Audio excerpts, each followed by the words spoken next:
Olá pessoal, meu nome é Gabriela, sou diretora de auditoria e dando sequência aqui nos nossos vídeos que tratam sobre o tópico de auditoria, hoje a gente vai falar um pouquinho de planejamento de auditoria, né?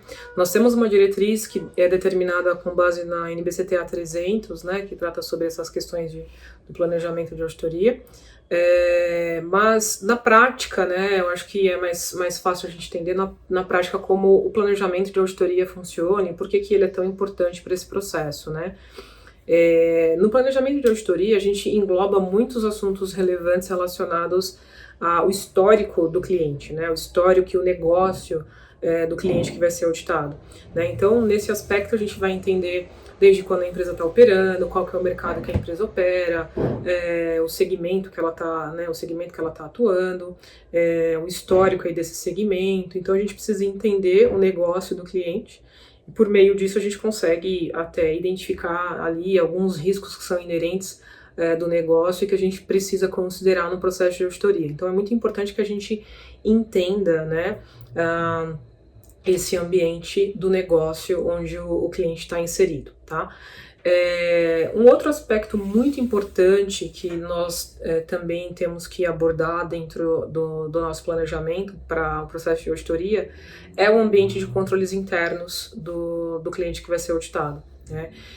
Isso é extremamente relevante porque a gente precisa entender como a estrutura ali do cliente está organizada, as principais áreas, os principais cargos, entender se o cliente tem um sistema, um software, um ERP integrado, que ali alimenta, né, o objetivo final é entender como as informações da companhia vão para a contabilidade, então todo o aspecto financeiro, a parte de compras, vendas, os aspectos voltado para a questão operacional, no caso das indústrias, né, como isso alimenta todas as informações que precisam ser contabilizadas.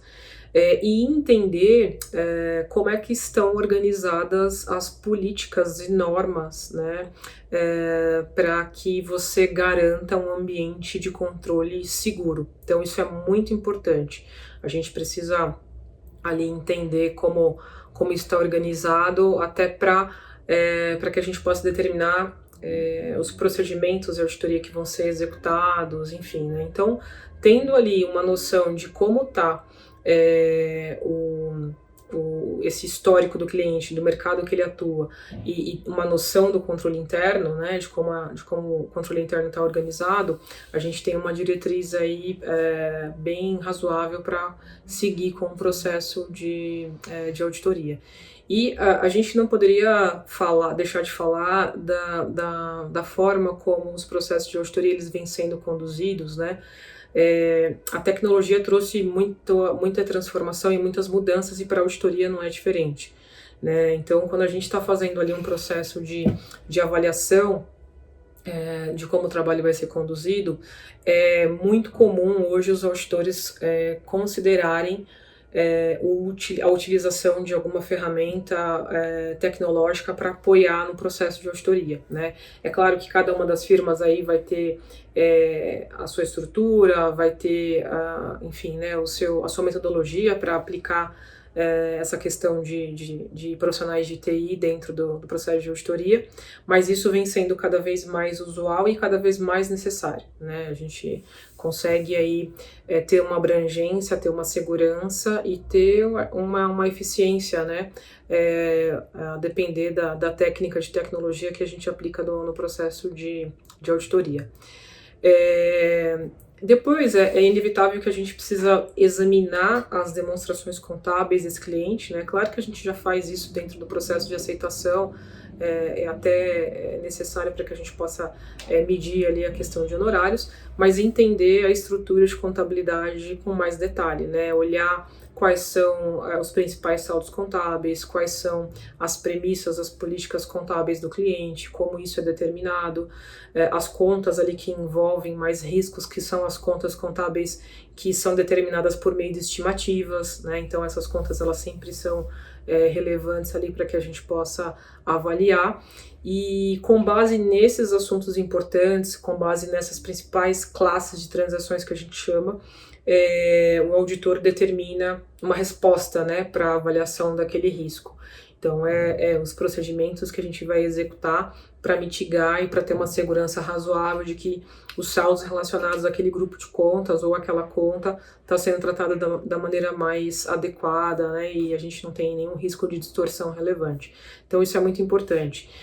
A gente também define no planejamento a estratégia de auditoria, né, então a gente vai determinar a equipe, tecnicamente, quem são as pessoas que vão ser aplicáveis ali naquele trabalho, que vão ajudar, que vão apoiar. É muito importante a gente conhecer, né, as firmas já têm isso dentro do seu critério de metodologia de qualidade, ter a manutenção ali técnica, do detalhamento técnico dos seus profissionais, né, então um profissional que audita uma indústria, um profissional que audita serviço, um profissional que audita banco, um profissional que é especializado no agronegócio. Então é muito importante a gente já fazer essa determinação ali e essa estratégia de auditoria de como a gente vai tratar, focando aí em equipe. Se nós vamos envolver especialistas ou não, né, a depender do tipo de cliente, é necessário que o auditor ele conte com especialistas para que possam apoiar, né, no processo de conclusão de determinado saldo contábil. É muito comum a gente trabalhar com especialistas da área tributária, né? O Brasil ele tem uma legislação tributária extremamente complexa, e aí a gente sempre conta com a ajuda dos especialistas para interpretar uma questão, um tema relevante, controverso, para nos apoiar e seguir ali com conforto, né, para emitir opinião para determinada companhia que eventualmente possa ter algum assunto da parte tributária controverso, né? Então é importante que a gente avalie ali a necessidade de incluir algum especialista nesse processo. Depois, fazendo essas avaliações, ponderando toda essa questão, né, das contas contábeis, as classes contábeis críticas, olhando o ambiente de controle interno do cliente, né? Algumas empresas têm dentro da sua metodologia, do seu sistema, uma área que faz só essa avaliação, né, de risco, enfim, né, essa ponderação de como o cliente está organizado. Depois que a gente faz tudo isso, a gente tem muito subsídio para determinar a materialidade, né? E aí, a materialidade, a gente tem uma norma específica de como determinar a materialidade, eu vou tratar isso com vocês aqui também, né, nos próximos vídeos. E a materialidade, ela dá ali a direção, né, de como os trabalhos precisam ser avaliados. Os trabalhos de auditoria, eles são feitos por amostragem, e para que você determine a materialidade, existe, lógico, uma metodologia para você determinar a materialidade, e para que você selecione as amostras que serão auditadas, também cada empresa ali, né, claro que isso é determinado em norma, mas dentro dos limites do que a norma estabelece, as empresas vão utilizar de auditoria, vão utilizar uma ferramenta para fazer essa seleção, né? E um dos termômetros ali que a gente utiliza é a questão da materialidade, né? Isso é muito importante para o trabalho.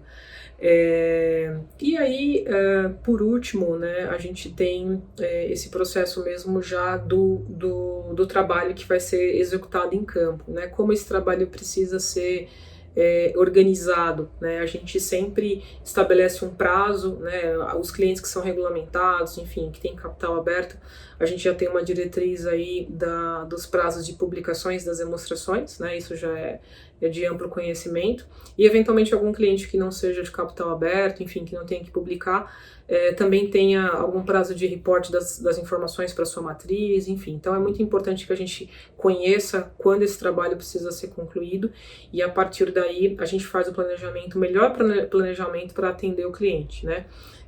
Vocês devem conhecer aí os auditores, e a gente fala que esse período de janeiro a abril, que é o começo do ano, janeiro, abril, começo de maio ali é o nosso busy season, né, quando os processos ali estão mais aflorados de auditoria, todos os processos estão sendo finalizados, mas é muito importante que a gente faça um planejamento com o cliente para que os trabalhos possam ser antecipados, né? Então a gente fala ali as visitas preliminares, as ínterins, famosas ínterins, né, para que a gente possa antecipar todo esse procedimento e análise e conseguir ser efetivo e entregar um trabalho aí final no ano seguinte, né? Então é isso, pessoal, é só um overview aqui sobre como tratar como é um planejamento de auditoria. É claro, quando a gente estiver para a NBC 300 ali das normas, isso é bem mais amplo, né? Tem uma série de detalhamentos, mas é mais para tratar de como é na prática aí um planejamento de auditoria, tá bom? Legal, pessoal, obrigada.